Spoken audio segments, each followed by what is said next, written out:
Hello दोस्तों, आज class तीसरा दिन है।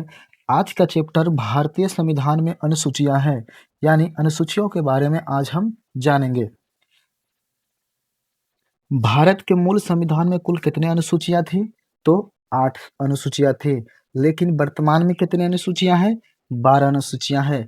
भारतीय संघ में नए राज्य का गठन का प्रावधान किस अनुसूची में किया गया है? तो प्रथम अनुसूची में किया गया है। भारतीय संविधान की प्रथम अनुसूची राज्य के नाम तथा उनके राज्य क्षेत्र का विवरण प्रदान करती है।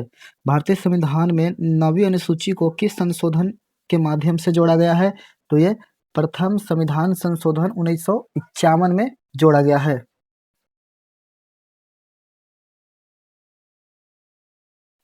भारत के संविधान की किस अनुसूची में विभिन्न राज्यों में अनुसूचित क्षेत्रों के प्रशासन एवं नियंत्रण के विशेष उपबंध है?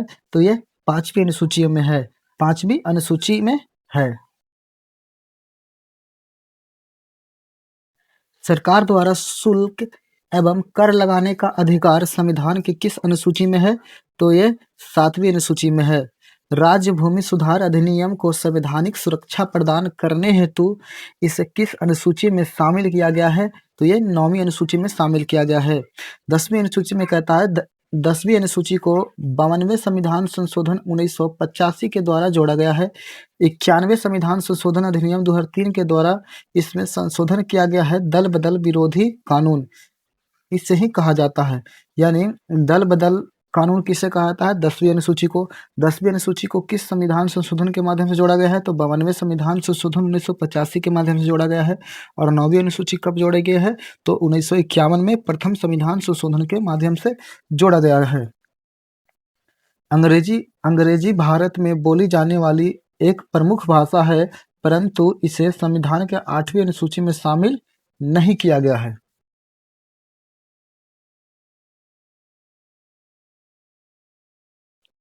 यानी टोटल अनुसूची 12 है। अब इसमें हम बारीकी से 12 अनुसूची के बारे में पढ़ेंगे। यानी प्रथम अनुसूची में क्या कहता है कि राज्य और संघ क्षेत्र के नाम एवं उनकी सीमाएं हैं और 1 से 4 तक के अनुच्छेद हैं। दूसरी अनुसूची में राष्ट्रपति, राज्यपाल, लोकसभा, राज्य विधानसभाओं के अध्यक्ष, उपाध्यक्ष, राज्यसभा, विभिन्न राज्य विधान परिषद के सभापति, उपसभापति, सर्वोच्च न्यायालय, उच्च न्यायालय के न्यायाधीश, भारत के नियंत्रण एवं महालेख परीक्षक पदाधिकारी को वेतन, भत्तों तथा पेंशन आदि से जुड़े प्रावधान है। यानी वेतन के बारे में किस अनुसूची में है? तो दूसरी अनुसूची में। पहली अनुसूची में राज्य एवं उनके संघ राज्य क्षेत्र के बारे में बताया गया है। दूसरी अनुसूची में वेतन के बारे में बताया गया है। तीसरी अनुसूची में शपथ या प्रतिज्ञानों के प्रारूप दिए गए हैं। यानी शपथ के बारे में किस अनुसूची में कहा गया है? तो तीसरी अनुसूची में। शपथ किसके बारे में? तो किस अनुसूची में? तो तीसरी अनुसूची में। चौथी अनुसूची में राज्य और संघ राज्य क्षेत्र के राज्यसभा में राज्यसभा के स्थानों का आवंटन के बारे में चौथी अनुसूची में बताया गया है।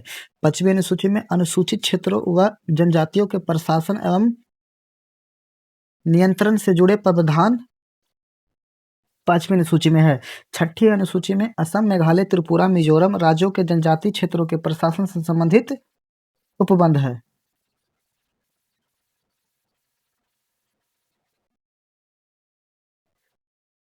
सातवीं अनुसूची में संघ सूची, राज्य सूची, समवर्ती सूची शामिल है।